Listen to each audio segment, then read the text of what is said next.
হরে কৃষ্ণ বন্ধুরা, এই দেখো তোমরা তো সবাই জানো আমি এখন আমার বাবার বাড়িতে বেড়াতে এসেছি। আমার মাটা খুব শরীরটা খারাপ ছিল, এখন ভালো আছে।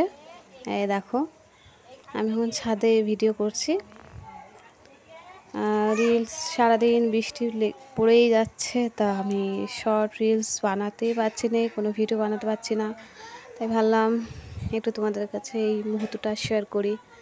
তোমরা তো জানোই, এই দেখো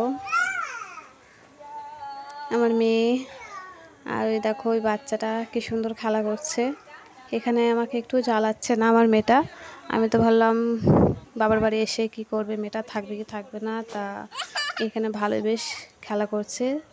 যেহেতু বাচ্চা ছেলেটা আছে বলে ওর সাথে একটু খেলা টেলা করছে। দেখো ওর মা, আমার মা তার কেউ নেই, একমাত্র আমি আছি। আমার দাদুটাও মারা গেল, বাবাও নেই, তা আমার মা শুধু আর আমি একা। তাই আমি এখানে আসলে আমার মাকে খুব ভালো লাগে। এখানে আজই শ্বশুরবাড়ি চলে যায়, সে কান্না করে। কি করব বলো, এটাই তো নীতি, যেতে তো হবেই। তা দেখো আমার মা কত খুশি আছে, আমার মেয়ের সাথে খেলা করছে, নিজেও খেলছে, আমার মেয়েটার সাথেও খেলা করাচ্ছে, খুব খুশি। দেখো আমার মা।